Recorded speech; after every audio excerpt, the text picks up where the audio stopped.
नमस्कार दोस्तों, मैं हूं आशीष और हम बात करने वाले हैं Samsung auto restart problem and motherboard issue के बारे में। अब आप लोग सोच रहे हो कि सैमसंग ऑटो रिस्टार्ट प्रॉब्लम का कनेक्शन मदरबोर्ड से क्या है, तो इस वीडियो में सब कुछ आपको समझ में आ जाएगा।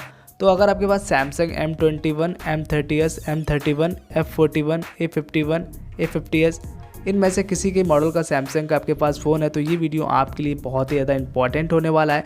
और अगर आप एक सैमसंग यूज़र है तो भी आप इस वीडियो को ज़रूर देखना, आपके लिए बहुत ही हेल्पफुल होने वाला है। तो भाई देखो, सैमसंग में ऑटो रिस्टार्ट आपका जो भी मॉडल का फ़ोन है उसमें क्यों आखिर ऑटो रिस्टार्ट प्रॉब्लम आ रही है, इस चीज़ को आपको समझना होगा और कैसे आप इससे बच सकते हो और क्या इसके सोल्यूशन है ताकि आपका आगे कभी भी ऑटो रिस्टार्ट फ़ोन ना हो। तो भाई देखो, अगर आपका फ़ोन ऑटो रिस्टार्ट हो रहा है तो आप समझ जाओ आपके जो फ़ोन का मदरबोर्ड है वो डैमेज हो रहा है, जिसके कारण आपका जो फ़ोन है वो ऑटो रिस्टार्ट हो रहा है। और ये जो इशू है काफ़ी पहले से स्टार्ट हुए। कई बार लोगों ने मुझे कहा कि भाई मेरे फ़ोन में ऑटो स्टार्ट हो, तो मैंने सोचा हो सकता है, बट मुझे बहुत सारे लोगों के कमेंट्स आने लगे, इंस्टाग्राम पे मैसेज आने लगे कि भाई बहुत ही ज़्यादा लोगों के फ़ोन में ये प्रॉब्लम देखने को मिल रही है। तो भाई देखो, ये जो सारे फ़ोन मैंने मॉडल्स बताए, ठीक है, M21, M30s, M31, F41, A51, A50s, तो इन सारे मॉडल्स के फ़ोन में अधिकतर ऑटो रिस्टार्ट की प्रॉब्लम आ रही है। तो देखो, इनमें एक चीज़ कॉमन है, वो है एक्सीनोस 9611 इनका प्रोसेसर, क्योंकि इन सारे मॉडल के फ़ोन में जो प्रोसेसर है वो एक ही है, सेम है। तो भाई देखो, तभी इन फ़ोन में अधिकतर ये प्रॉब्लम आ रही है। तो अब हम बात करते हैं कैसे आप इससे बच सकते हो। देखो भाई, जो लकी लोग हैं, कुछ लकी लोग ऐसे भी हैं, अब लकी कहें या उन्हें अनलकी कहें, क्योंकि एक साल के अंदर ही ये फ़ोन में प्रॉब्लम उनके आने लगी है ऑटो रीस्टार्ट।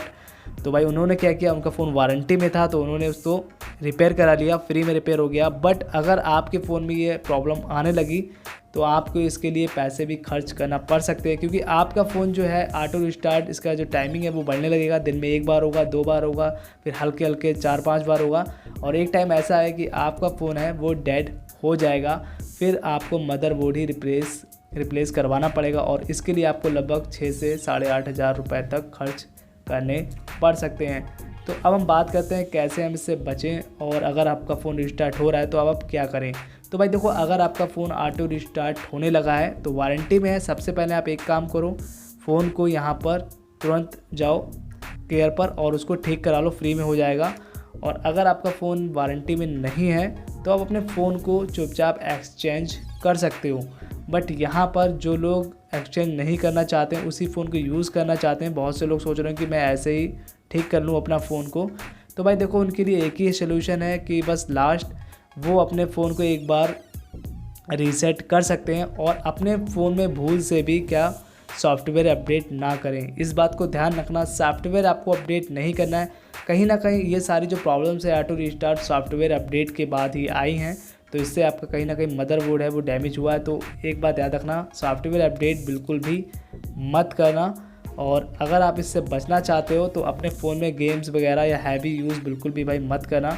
और बस यही इसका सलूशन है भाई। आप 3 सलूशन मैंने आपको बता दिए भाई, इससे अलावा और कोई भी आपके पास उपाय नहीं है।